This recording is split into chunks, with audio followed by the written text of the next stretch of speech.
welcome to another episode of Piecing It Together, the podcast where we take a look at a new movie and try to figure out what old movies inspired it.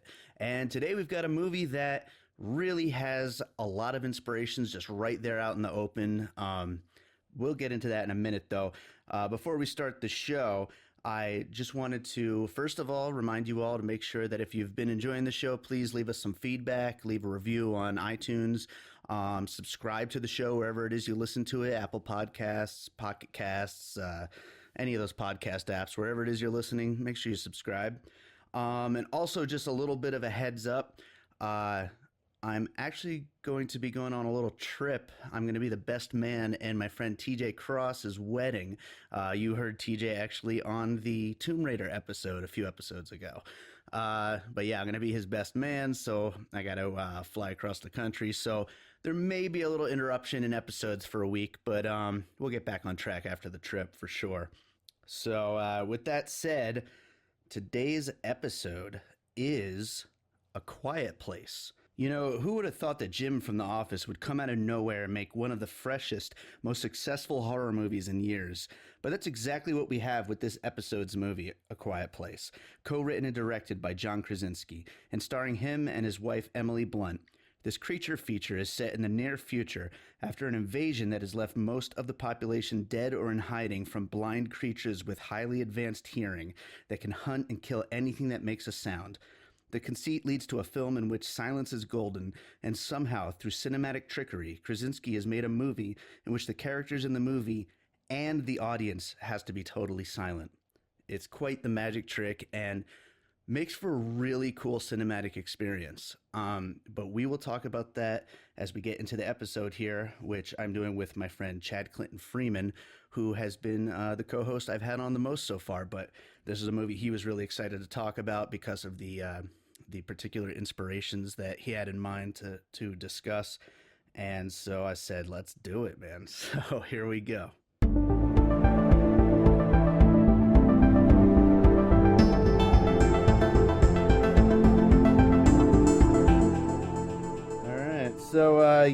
So we are here to talk about A Quiet Place, and with me again is Chad Clinton Freeman. How you doing, Chad? I'm good. How are you? Yeah, I'm doing all right. We're just we'll let everybody out there listening know a little bit of inside baseball here, but we're just kind of like squeezing this one in because we both have like crazy busy schedules coming up. But this is a movie that it was kind of like a big movie, a big release, and so we wanted to talk about it, and I think we both had a few things to say about it, so I thought it would be good to get it in when we No, could. definitely, Yeah. definitely. Yeah, this is gonna be a fun episode, I think. Or at least I'm excited about a lot of the stuff that I get to talk about because I always like to talk about things that I love, and so there's a lot of cool things to get brought up here. So Nice, awesome. Well, this movie it's probably the biggest movie out right now. I mean, at least certainly Rampage is number one right now, but this is really the big movie right now. So I think most people listening are probably going to know what it is. So I'd say let's just like jump right in, and I will let you go first this time since I've let everybody else go first, it seems, but I never let you go first. So I'm going to let you go first this time. What would your first puzzle piece be for this one? my first puzzle piece, you're probably gonna guess this one. You probably already know what I'm gonna say. I have a feeling it's on my But list too. ah, so my first puzzle piece is Signs. That's literally my number one. Yes, that's what I figured. So no, reminded me so much in so many ways. It's funny because when I saw the trailer, something about this movie felt like an M. Night Shyamalan movie, Mhm. and definitely in watching it, I mean, to me, it had to have been an inspiration. Um, this one, it doesn't hit you over the head the way M. Night's movie did in regards to, like, I guess, Destiny, which I was going to bring up another movie this was very much in line with Signs, but at the same time, what it did do is, well, one, the whole setup with it being about a family and being in the middle of nowhere, and it being, them surviving, and you having these creatures. You've got all of that, and then you've also got the big time use of sound, where Mm-hmm. you don't see the monster at times. You just hear things, and the way that's done brilliantly with how that builds the suspense. Yep. And then also the other thing that was very similar is how you have these characters that are flawed, or maybe they're considered weak, and then they end up being like one of the big pieces, to like one of the heroes of the story. Their weakness ends up being a strength in some way. Right. And Everyone has so their place in the fighting back. Everyone has their thing combined is why they're able to survive. Well, yeah, yeah, yeah, yeah. There's that combined element, but then I was also thinking in the more of just like specific in looking at, of course, in this case, the deaf girl, Mm-hmm. and then in Signs, it was he had asthma, if I remember correctly, and that being like one of the big things that help save the day. Mm-hmm. So yeah, again, there's like this almost like a destiny kind of element to it. Like you said, the combined effort of everybody playing their part, and the pieces falling into place. Sure. Which I wanted to mention. What I wanted to mention, because Signs, that came out in 2002. The movie that Signs always reminded me of, and I felt was inspired by, Mm-hmm. was the 1998 movie Simon Hmm. Birch. It don't take this and think that Simon Birch. Oh, A Quiet Place. If you watch that, you'll see a connection. Because I was trying to say, I wonder if there's a connection I can pull there, but no. But Simon Birch is a whole lot about. It's very much about destiny, and I remember when I first saw Signs, I was like, oh my god, this is just like Simon Birch. So, and it's been so long. Like I haven't seen Simon Birch since '98. I think I've seen Signs maybe once since I first saw it. But that's one that I need to go back and rewatch, because and this one definitely made me think of it. And I when I think of one that I really like too, I really want to go back and rewatch it. Sure. But yeah. Yeah, I don't remember if I've seen Simon Birch, but I'm gonna have to check that out and see if it's something that I've seen. I honestly don't remember based on the name. I'm gonna have to look it up. But yeah, Signs, like I said, is number one on my list, and all the things you were saying. Also, of course, one thing I don't think you mentioned, but the setting.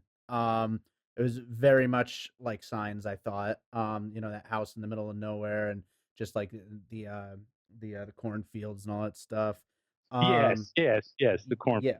Yeah, the setting I thought reminded me a lot. And also another thing is like the very clearly defined rules for what survival is, and like in this movie versus the very M Night style set of rules that his movies always have, where there's always some very specific things that it almost seems like it's like a checklist of ideas that he had, and then put them together, and then there's your story. That's something Yeah. that I thought about Signs, and that's something I think definitely about A Quiet Place.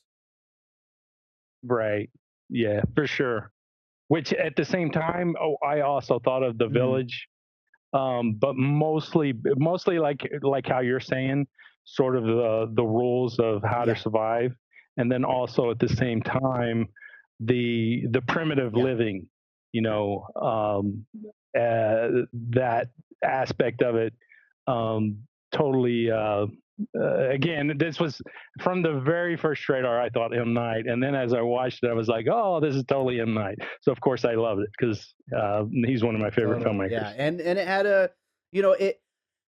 Before we leave this particular puzzle piece here, and obviously we get into spoilers on this show, so everybody, there's going to be spoilers. But the twist at the end, I don't know if you'd really call it a twist, but the thing at the end that it was her hearing aid that's able to be used as a weapon to finally fight back.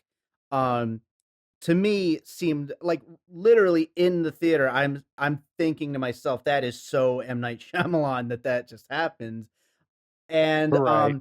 Yeah. it did make me wonder, because this movie is getting, I mean, not everybody loves it, but for the most part it's getting a lot of raves. And I was wondering, do you think an M. Night Shyamalan movie where that was the thing would get like a lot of, criticism, because he seems to get a lot of criticism, in the last couple decades? Well, what I would say is that this one was, um again, like with the destiny element, and then also that element Mhm. as well. I think they played it, they downplayed it in a way, whereas he would really upplay those Right. things. And a lot of times I think that turns people off when it's played up so much. And like, I mean, like how you're saying, I mean, that didn't really come off as a twist per Right. se. I mean, it was, and then also it was very much where they had the like pieces of it that you got during the movie, and then as it happened, they showed you those pieces Mhm. again, and it was like a reveal kind of thing, but it was just done in a totally different way than the way he does it, um, which I think is why people. I mean, again, I'm just trying. I'm guessing because, like I said, I love his movies. I love his Sure. twists. So it's funny though. I always feel like that people like movies that emulate his movies more than they like Yeah, his that movies. is a good point, because yeah, people love a good twist, they love suspense, but they don't love him necessarily. Right, but I think he's made a comeback Sure. anyway, and not to get off just talking about M. Night, but I think The Visit and then Split, I think definitely with both of those, he's helped build himself up Oh, for a absolutely. comeback. So I think had he made this movie, or had he done this movie with these things to happen, I think people would have been acceptable to it. But again, we'll see with his Yeah, next movie. exactly.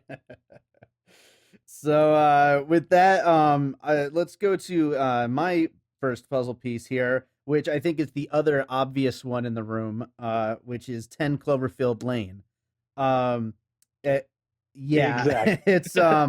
it's pretty common knowledge that they actually did take a meeting with Paramount, and Bad Robot about possibly making this a Cloverfield film. Um, and Mhm. I think that's so interesting, because I mean it really does feel a lot like 10 Cloverfield Lane. And the writers, they said that they wanted it to be its own thing first of all, but also I kind of think that it would have, while it would have still been very similar to what the finished thing is, except for there'd probably be a giant monster at the end instead of just the little ones. Right. But also I don't know that the Cloverfield series, or whatever you want to call it, um is supposed to have movies that feel the same within them. It should be a different thing each time, whereas this would have very much been like, almost like a direct, at least in feeling, sequel to 10 Cloverfield Lane, which probably wouldn't have worked in what they're trying to do with that series. But yeah, I mean, Right. as far as that comparison goes, that feeling of claustrophobia, the dread, and they both, like, they take take their particular genre and, like, really just kind of elevate it in a way. I'm sure that John Krasinski must have looked at what they did with 10 Cloverfield Lane and been like, wow, this is so much better than what people would expect from, a movie like this. And, we've got to do that with a creature hunting people at, an abandoned house, type of movie. If that's a type of Right, movie. right, right. Yeah. No, totally. Yeah, 10 Cloverfield Lane. That was one of the ones that was my number two on my list, Mhm. and I assumed would be on your list. Yeah. Um, but it going back to what I just said about how people like M Night movies that he doesn't actually make.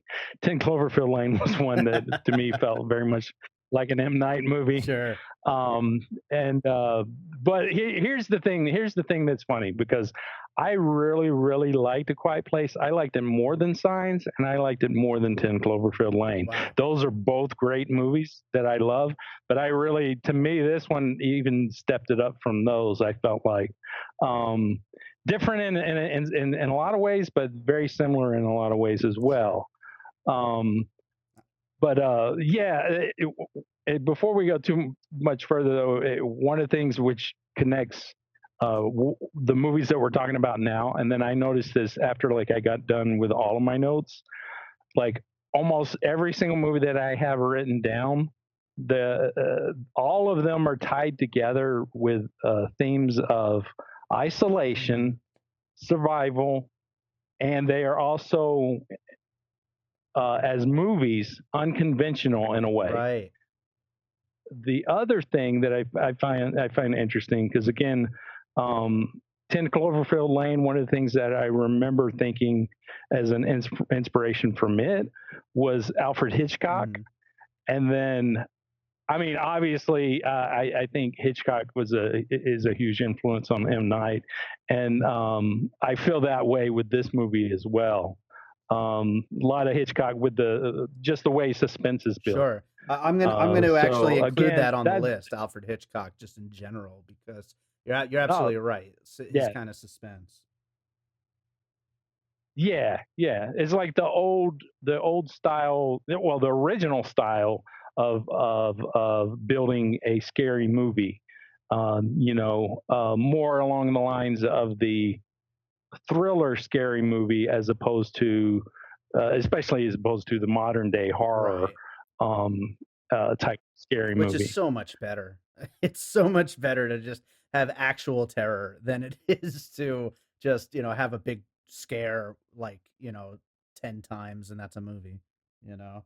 Um but also just to go back to what you were just saying, I think, survival is the main key to like Mhm. all the ones you mentioned are absolutely right, but that should be like number 1 on the list, I think. Like this is a great survival movie, and all Right. these movies I think on our list are great survival movies. Yes, definitely. With that, what is your next puzzle piece? Well, my next one, yeah, I'll go with Alien 3 as my Son next of a one. bitch. My I next one think was Alien. okay, Yeah. okay. Well, I think the Alien series in general is a yes, but for me, Alien 3, what really got me was the Ripley and Alien face to face moment. Sure. They had that in this movie. It was very very like without totally overdoing Mhm. it. They totally did a nod. When the mom was down in the basement, and you had all the water, and you had like the water pouring down, and she was hiding behind it, and the alien came creeping up, and I was like, oh yeah, that's totally Alien Mhm. 3. And then her as a Ripley character almost in a way as well. The way she just totally goes nuts and is a badass at the end. Sure. Yeah, and I was thinking of like the alien, the creature itself, the alien itself, because Oh, totally, totally. just this unstoppable killing machine that like the humans just what are they gonna do? You know what I mean? Like this thing, Right. there's just no way. Yeah, and and talking about the creature though, the way it looked reminded me a lot of the creatures on Stranger Things. It looked a lot better. Like the effects were so much better than those creatures, especially season two. I really didn't like the CGI on season two of Stranger Things. I still haven't watched season 2 of Stranger Things. I'm so slacking when it comes to Netflix. Well, season two I liked more than the first season, but I'm not a fan of how it looks, the CGI. So So, skipping over Alien, since we just talked about it with your Alien 3, although I'll include both of them on the final list. But my next puzzle piece then would actually be Don't Breathe, from Fede Alvarez, the director of the Evil Dead hmm, remake. So that is another movie in which, it's imperative that if these people want to survive, they cannot make any noise. Um, and right. yeah, so I think that's got to be an influence somewhere along the lines. And that actually, I really loved that movie. It was crazy dark and like his remake was surprisingly good of Evil Dead, and he really followed it up well, I thought, with Don't Breathe. Um, it's a really intense movie. Did you see that? Well, I saw it. I didn't like it, but I'll tell you what, I saw it at the Mhm. drive-in, and like it it was too dark to see at the drive-in because the screen was not dark enough. So I don't think that I got the full feel of it because everybody talked about how great this movie was, and I was like, yeah, didn't really do anything for me. But I think it had to do with not a great viewing. I don't think it was a drive-in type of movie, just like A Quiet Place. Do not go to the drive-in for it. Sure. Yeah, it would be nothing but like car idling uh, noises and uh, stuff, and and like doors slamming and yeah, and horns honking going down the yeah, street. Yeah, yeah. So I think that's the thing is that I think Don't Breathe was too dark of a movie to see at the drive-in. I think Quiet Place is too quiet of a sure. movie. Um, but what's funny is that a lot of these movies though that we're mentioning also, for the most part, are very quiet Mhm. as Yeah, well. Not not overly loud like um, explosion, not typical blockbuster type yeah. movies. Again, which I think ties all of them kind of together as well. Again, I said they're unconventional for the most Which part. by the way, do you know who produced this movie, A Quiet Place? Yes, I do. I was going to bring that up at one point. Again, I say Michael Bay is a badass producer. Okay, I think he is a great producer. He should produce Right. movies, but yeah, it's like the opposite of his Yeah. movies that he directs. Yeah, that's so He funny. would have never. He would have never directed this No, movie. absolutely not. You get maybe 10 minutes of the silence, and that's about it. Oh man. So what is your next puzzle piece? Well, I got a Okay. cluster. Uh, I because one of the things this reminded me of again, I've said unconventional. So that's one of the things that struck me because of how quiet it is and just how different it is. Um, and that reminds me of the films from A24 or is it A24? I never know which way it is. Um, how do you say the I studio usually name? say A Is it I say A24? A24. I'm not really sure though. But yeah, Okay. I always say A24. I say Oh, A24. wow. So Wow, I'm glad we're finally getting to who the knows? bottom of this. This is this is a conversation we should have had a That's long funny time because I ago. know we talk about their films in text Yeah. a lot, but I don't think we've ever talked about them like actually spoken about them. Wow. So yeah, I always say 824. So so the ones that really came to mind, The Witch, Mm, which again reminded me of The Village in many ways, the whole primitive setting and everything. When I love that movie, it reminded me though of one of their movies that I didn't like. It Comes at Night, mhm. and it also there were things about it that reminded me of The Rover. So I mean, there were probably other films, but off the top of my head, those were the main three that really jumped out at me. To me, this felt like could have been a film that they released. It felt in line with just the type of unconventional type of films they make and they also release. Sure. Also, really, what's the word? Not showy, but like just like almost like a stunt in a way, like something that's just like, oh wow, like they did that. You know what I mean? And I mean, Krasinski definitely gets points for that. For that kind of a thing with the way that he actually made a movie like this, a movie that's quiet, so quiet for like the whole time, and the audience actually has to hang on and be silent, just like the characters in the movie. Um, and that's something that only a studio like A24 normally would do. Something so Oh yeah, unique like totally. that. Yeah, this one of those that feels like a passion project Yes. by either a studio or a director, where they really had to stick to their guns. And because I mean, before I even saw this, I was seeing people post on Twitter and stuff about how they were scared to eat their Mhm. popcorn, or that the movie was so quiet that I thought they were joking and saying these Yeah. things until I actually Yeah. saw it. Then I realized that, yeah. And what's great is the audience does play by the rules of the Yeah. movie. I mean, and I even myself, I mean, I'm not somebody who talks during movies. You know this because you've seen enough movies with Sure. me.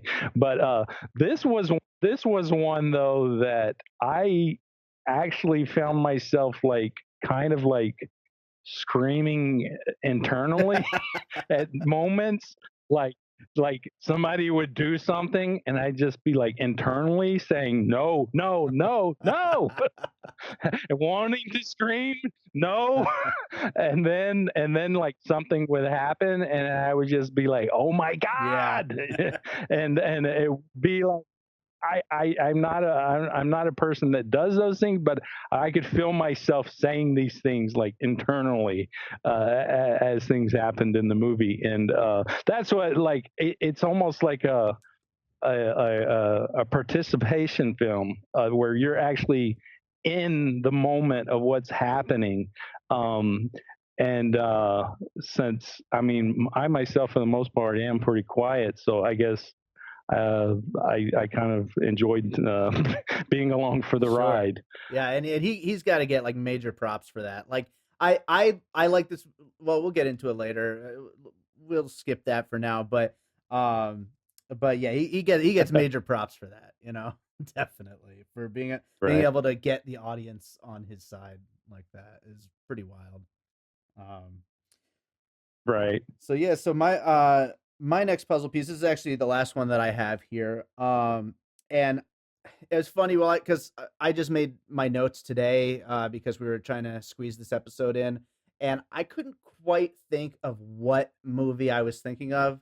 So it's more of a genre that I'm gonna mention here, and it's zombie movies, specifically the kind where survival uh, relies on having to go out every once in a while and get supplies and get food and stuff like that, and Right. and trying to survive through that and get back to their home and everything, which is something that is a thing that happens in a lot of these kind of zombie type movies. I'm sure you probably, based off that, have a specific example you probably could mention, but yeah, that was the next thing that I had listed here. Well, yeah, that's funny because I had an influence and then I had like a related one, but the related one, so I'll go ahead and go to that one, was the TV show The Walking Dead. Okay, yeah. Um, and I don't know if you've ever watched it. No, I've never actually watched. I saw like one episode or two episodes Okay, before, but okay. that's it. Yeah. Okay. So yeah, along all the same lines of what you're saying about the whole survival and having to go out and find things and food and whatnot, and then also having that element that can attack at any moment, and having to be aware of it, and having to have plans and backup plans and all these Right, things in right. place. Yeah, and the other thing about it is that you've got this family in this film, and then also on The Walking Dead, you've got family, and you've got like a bigger uh, group of people that operates as a family. So you've got those elements there that are very similar, but the puzzle piece that was related to Walking Dead was the movie The Road. Oh, yeah, yeah. Absolutely. So that one, when I watch The Walking Dead, I always think of The Road because in The Road you've got the dad, and you've got the son, and you've got the dad protecting the son. And there's just very much very similar with Rick and Carl on The Walking Dead, and that was one that very much I thought of in watching this movie, which reminds me also though, because that kind of ties back um, to what I was saying, because the road in many ways is kind of a western, um, and this movie felt felt a lot like a western to me as well. And then the Rover, which I had mentioned, was is kind of a modern day type western. And then at the same time, I was reminded of while watching this movie a couple of westerns, and I guess it's kind of a quasi western from the '70s. One was actually Peter Fonda's directorial debut called The Hired Hand, Hmm. um, and it's a like a very quiet revenge movie. And then also there was a Martin Sheen movie that it was actually a Civil War movie, but very much like a Western, called No Drums, No Bugles. And that one is very much about he's like he doesn't want to be a part of the war, and he runs away, and it's him surviving in the woods by himself, like amongst the wilderness, amongst the animals. So it's very much a survival movie, and it's also a western. And those were two. They're both also very quiet movies. Like if I remember right, neither has like a lot of dialogue, Mhm. especially No Drums, No Bugles. It's mostly Martin Sheen, like just kind of going crazy and out in the wilderness by himself. Um, and so that I thought was interesting that it reminded me of like westerns in a way, but not like traditional westerns when we think western, but like these different type of westerns, unique ones. Gotcha. Um, Yeah. so yeah, that's one of the things with this movie is that it, it's it's totally a genre movie where it sort of blends, I think, many different types. But like you said earlier, it's about the survival, Right. and that's the thing that kind of glues it all together. That was the end of my puzzle pieces. You still have another one? Well, I got a couple of things. Well, one of them I would consider a puzzle piece, and that's Sicario. Okay.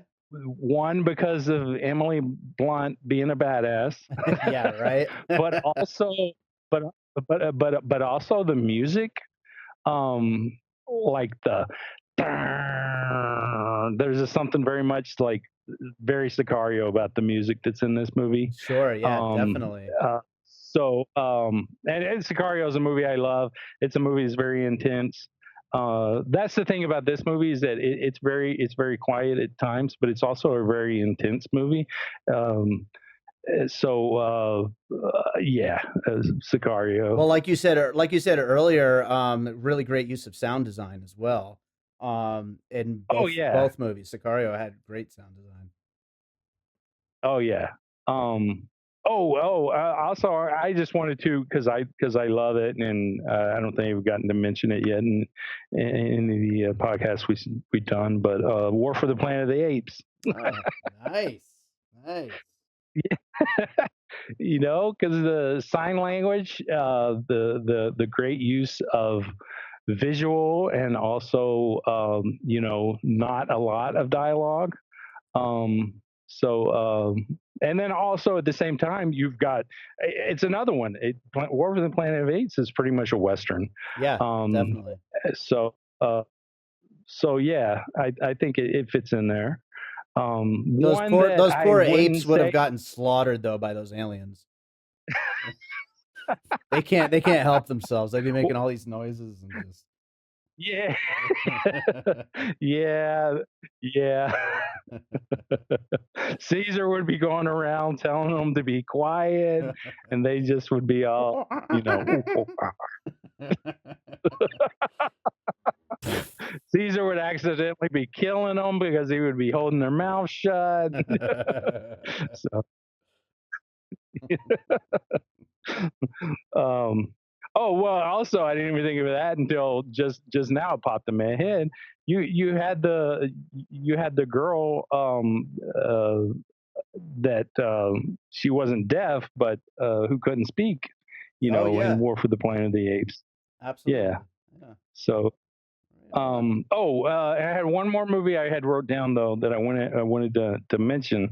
I know it's not like a inspiration or influence or whatever, but is actually the big winner of the 2013 Polygon Film Festival, Okay. called Desolate. Yeah, this movie Rob Grant directed. It's called Desolate. It was made for like $4,000, and in it's the end of the world, and it's a guy like holed up in his apartment, and sound is a big part of it, and you hear like things going on outside, things going on upstairs above him, and you don't really like see any creatures, but you hear things, and it's done really well in that same way that this film did, when there were those moments where you would hear things and not see things when you were still, you know, scared anyway. Hmm. So that was one I had thought of, and I was like, you know, I doubt that Right. it had been it had been seen or had been you know, an inspiration for this movie, but definitely it was one that came to mind as I watched it. Hey, you never know. It's possible. I'm adding it to the list just in case, because anything's possible, man. So yeah, if that's your last puzzle piece, then I'm gonna go ahead and do the finished puzzle here, um, which is our list of all the movies that we just discussed. And so that list would be Signs, 10 Cloverfield Lane, Alien, Alien 3. We kind of talked about both of those. Um, Don't Breathe, The Witch, It Comes at Night, The Rover, The Road, a couple of westerns that you mentioned, The Hired Hand and No Drums, No Bugles, Sicario, War for the Planet of the Apes, zombie movies in general, and you kind of narrowed it down to The Walking Dead, possibly for me, but I think there's more than just that one. Uh, and then, Yeah. um, and then Desolate, which someone working on this film might have seen at some point. Um, but yeah, that is our finished list. And with Oh, you that, know what? oh, You know what? I just remember this. Actually, Rob Grant worked on War for the Planet of the Apes. I forget what he did, huh, but the guy who directed Desolate, yeah, I forgot about that. that's I pretty don't think he freaking worked on this awesome. one though. I know, it is awesome. Wow. Oh, you forgot the Village. Oh, yes, in the village. Let's put a second M night on that list. And I mentioned Stranger Things. Oh, yes, Stranger Things. Add that to my list here. Yeah, so yeah, add the village and Stranger Things to that list, and we've got a quiet place. So Yeah, definitely. Oh, by the way, why aren't you doing the pieces? as this meets this meets this meets this. Why aren't you doing that with the puzzle pieces once you get them all? That's a good question. Should I do that? I I guess I could. remember Yeah, seriously, we were talking about that on that the other after the fact. Um, Yeah, yeah, yeah, yeah. After the fact, I was saying that this podcast could be like the Arby's of yeah, movie we've podcast. got the meats here. And you Yeah. could say, yeah, we have the meats. I'm actually planning on doing a website for the show, and I'm gonna have all of the like the final finished puzzle lists, and so yeah, Mm, I'll have to make like a little like a divider line or something that has the word meats in it, so that way it'll go under nah. each movie name. This meets this meets this meets this. Oh, oh, by the way, I did read something that John Krasinski had said about he evidently doesn't like horror movies. Hmm. I don't know if you read any of this stuff, but he wanted to do something in line with like Rosemary's Baby and Mm, Jaws, which I think those movies kind of are in line with that whole Hitchcock way of thinking, sure. which also is in line with M Night way of thinking. And then one of them, which I thought maybe you would mention, of more modern movies was the Babadook, Mm. which I don't like that movie. I don't even remember that movie. But I did like the Babadook. But yeah, I almost put Jaws on my list. Um, ah, but I ended up not putting it on there. But yeah, Jaws definitely. So yeah, man, I like this movie. You loved it. That's right. You yeah, loved it. yeah, Yeah, yeah, and I liked it totally. quite a bit. I'm still letting it like settle. You know, I kind of want to see it again and kind of see where it sits for me. But I definitely did like it a lot.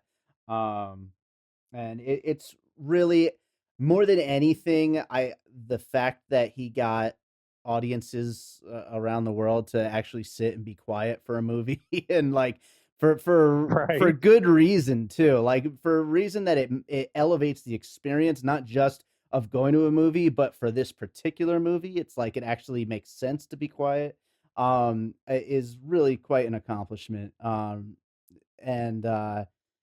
and a lot of great performances all around. And you know, I definitely enjoyed it a lot. Yeah, I totally loved it. It's my favorite movie this year so far. Wow. Of course, we're new into the year still, and this is probably the second or third time that I've said that on this show. We're almost to the halfway point. It's flying. Ah, You know, we're I getting guess so. there. I guess so. Yeah, yeah, yeah. We're halfway through the fourth month. Yeah. Yeah. Again, yeah. It gave a unique experience, and that's one of the things that I love. I love about movies in general. I love going to the movies because I love the experience, Yeah. and I love when you can see something that does give you, you know, that either makes you feel or think or see things differently than you had before. And Yeah. this was definitely like an experience type of movie, uh, kind of like you were saying. Um, Not necessarily a gimmick per se, but kind of a gimmick. I mean, almost like, yeah, that whole thing of not even having to tell the audience to shut the hell up, just somehow it Right. seems like the audiences, for the most part, are just following along and doing it. Um, there's hasn't been any director statement or anything like that about, oh, you need to be quiet if you're going to see this. You know what I mean? Yeah. And somehow, though, it seems like audiences are actually just playing along. Yeah, that's totally awesome. Yeah, and yeah, I love Emily Blunt, and she totally delivered with this movie. I was really happy. I mentioned Sicario, but yeah, this is her best performance since that movie. Sure. Of course, I thought she should have won an Oscar for that movie, but yeah, all around the performance was great. Though all the kids were great. There was nothing about this movie that like when I left that I had no complaints whatsoever. I was like, oh my god, that was so great. I just loved it. And also, it should be mentioned, John Krasinski. Like, where did this come from? Because I mean, we had Jim from The Office, who everybody loves, but then all of a sudden he's in a big action movie, the Benghazi movie, uh, and then boom, he's writing and directing and starring in his own original idea movie. It's Right. pretty wild, that trajectory, and it sounds like his he already has his next thing lined up, which is another original genre kind of idea, more sci-fi, uh, Life on Mars, I think it's called. It sounds like it's gonna be really good. Mm, I wouldn't doubt if Emily Blunt stars in it, from the description. It sounded like right. something she would be perfect for. Um, but yeah, I mean, wow, like that's pretty wild. I'm really excited to see what else he does from here on Well, I joked before this movie came out. I posted on Facebook and Twitter that I hope that this was like the breakout comedy of the year. out. Of course, that's a reference to Get Out last year, Yeah. but really, in many ways, this is the Get Out of this year, because that was a film where the director sort of came out of nowhere, Yeah. not having done anything in this genre, known for comedy. So I mean, really, in many ways, there's a strong comparison there. Yeah. And this movie was hilarious.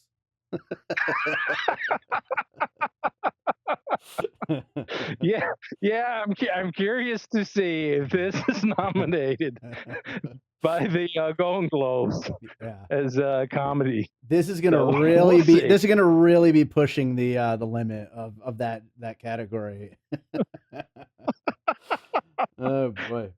So Yeah. so to close things up, Chad, you got any plugs or shout outs you want to do before we finish this off? You know what? I want to give a shout out to Uwe Boll. That's who I want to give a shout out to. 'Cause I have been following him on Twitter lately, and he's killing it. Yeah, I mean, he's got some new project that he's fixing to launch, a Kickstarter on, called the Retarded Wizard, Oh and my god. and his, his tweets are just hilarious in describing. He's like, "Oh, this probably won't get funded, and it's a stupid movie anyway. So what does it matter?" He's wanting to fight Alex Jones. He's just like, he's to me, Uwe is killing it right now, and it's just like nobody's paying attention. So I'm just like, go follow him on Twitter, and pay attention to Uwe Bo. Uwe Bo is coming back. Well, you know what? I'm going to make this promise right now. You get Yui Bo on the show, and we will do that movie on piecing it together. And you will be the Hey, you will be the co-host for that episode for sure. if he can get the Retarded Wizard funded, we will do an episode there. Yes. So Let's do it. I am sold on the title alone. I don't even know what it's about, but that sounds amazing. Oh my god, that sounds great. Oh boy. Well, Chad, thanks for being here again, and I will be doing another one with you soon, I'm sure. Yeah, awesome. Always great. You know what? I was gonna say, a shout out to you for doing this show. Okay, not just because I'm on it, because I listen to the show when I'm not on it. I think this is a great show, and I hope Awesome. that more people listen to it, and that this thing continues. I think it's a great idea. On many levels, the whole idea with the inspirations, and then the whole idea that you actually have like different friends. So then there are all these. It shows different aspects of you and your taste, and then it also has like, it's not experts, but what it is, it's fans. So Right. it's specific fans of different types of movies, and they bring all these different sides that if it was just the same people every week, you wouldn't get. So I think that's one of the things that's really, really cool about it. So shout out to you. Thank you. And yeah, that actually, I do, I agree about that point about the show, about having all these different co-hosts. It definitely, helps keep things fresh, because like if if it was always you, we'd probably eventually be talking about the same movies many times over, because we'd be talking about a lot of movies that are some of your favorite movies that you're seeing in the new movies you see. Or if it was always Ryan or always Q, it would be these movies that they kind of like the brains tend to go back towards, and same for me, of course. Right. And so Yeah. it's great to be able to bring in those different points of view. And there's plenty of movies to go around, which is awesome. There's so many movies coming out. We're gonna be busy. Oh, That's for sure. last thing I want to say is I still haven't mentioned Batman versus Superman. It's true. I know. Don't worry, I will when the time is right. I should make I you haven't watch even the mentioned Zack Avengers. Snyder. I could have shoehorned Zack Snyder in here when you were bringing up zombie movies. I could have been like Dawn of the Dead, but I didn't do it. So Well, hats because off I to didn't you. think of that movie at all.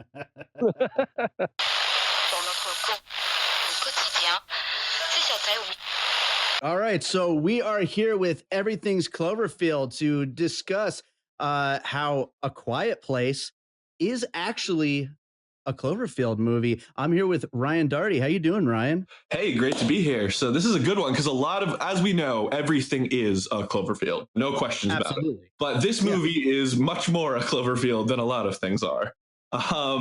So yeah, like John Krasinski, who is in A Quiet Place, he directed it. I don't know if he wrote it or not. I can't remember. Co-wrote it. He co-wrote it. Okay, that makes sense. Yeah, he was originally supposed to be in the movie, which was God Particle, which for those of you who have been listening to Everything's a Cloverfield for a long time, know is the one Cloverfield movie that Dave and I both despise. So he jumped ship. It is terrible. And Let's just be clear. went over to A Quiet Place.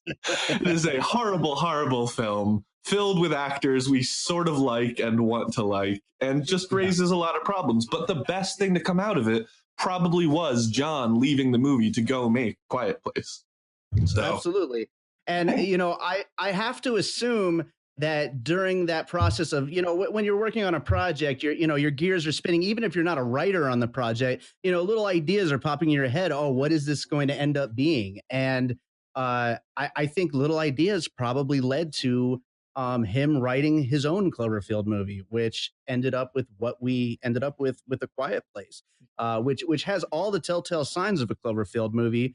Of course, on screen, nothing is confirmed that it is, and it's certainly not, as far as marketing is concerned. They didn't end up going that route, but this is a Cloverfield movie. Oh, it absolutely. Spiritually, it takes the same thing of like, let's focus on people and like take a much more human dynamic and put it in a twist of like an incredibly stressful situation, usually exacerbated by like aliens of some sort or something alienish or whatever. Absolutely. This by the beat would be the kind of movie that should have been a Cloverfield and could have been a Cloverfield. But alas, even though everything is a Cloverfield, A Quiet Place was not a Cloverfield. I mean, how do you think that, how did that happen? That, because we know that they took some meetings to make this a Cloverfield movie, but decided not to make it a Cloverfield movie. You got to wonder, like, wouldn't they want that name attachment? You would think so. And I think J.J. Abrams is like good friends with John Krasinski too. I feel like I've heard that before. So like it definitely seems like all the channels were there. And who isn't J.J. Abrams good friends with, though? I mean, all these films that are like good endings for TV shows. That's the only thing I can think of off the top of my head is Lost fans. Yeah. But besides, and anyone who likes original Star Trek is also not friends with J.J. Abrams. Very distinctly. But yeah, JJ has got his hooks in everywhere. And I know this isn't the case. In fact, I think John Krasinski has explicitly shot this down. But my most likely guess would have been JJ was like, hey, man, you want to make this a Cloverfield thing? And I think this is the first feature length that John Krasinski has directed. So I could very much see it being a point of pride for him, of him just wanting to be like, no, this is my project. Like they didn't lean too heavily into him starring in it in the marketing and stuff like that. I really do think he wanted the movie to live and die on its own terms, Which well, it's a great movie, but the joke's on him because it is a Cloverfield movie. It is 100% a Cloverfield. Oh man.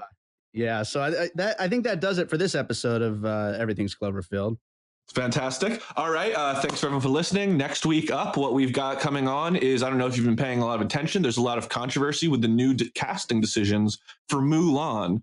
Who's going to play the dragon in Mulan, though? I think it's going to be Clover from Cloverfield 1. We'll hear what Dave has to say, along with our guest star, the ghost of Christopher Farley. See you next time on Everything's a Cloverfield.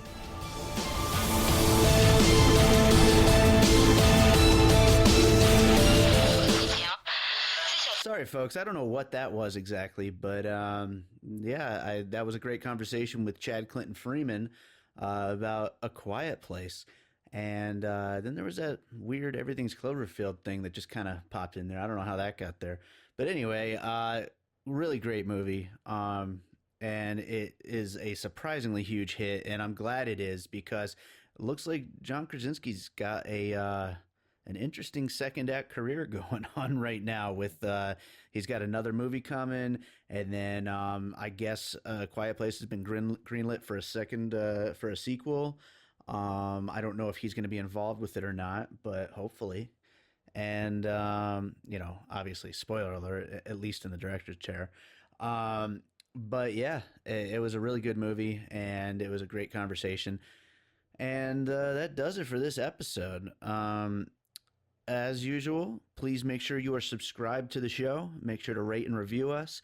If you have any feedback about this particular episode, any puzzle pieces that we left out, any movies that you think inspired A Quiet Place that we did not bring up, please email us. You can email me at bydavidrosen@gmail.com. And I'm actually working on a new website that will be up in the next few weeks. And on there, you'll be able to just fill out a contact form right there and send me suggestions and all that. But if you send me an email with some puzzle pieces that you had in mind or any other kind of notes that we didn't go over, please send them to me and I will read them on the show because I want to get some listener feedback and start reading those on the show. But coming up, we have a couple more episodes, but like I said at the beginning of the show, I'm going on this trip, so it might interrupt our usual one a week, sometimes 2 a week flow. We might even miss a week, but we'll be getting right back on track soon after this trip, as well as the new website that I'm working on that will be up after the trip. And also after the trip, on the day I get back, May 18th, is the release date for A Different Kind of Dream, my new album. I've been talking about it for a while now, and the pre-orders are actually live on Bandcamp and will be live actually as of today on iTunes and CD Baby. So you're going to be hearing a lot about A Different Kind of Dream coming out really soon.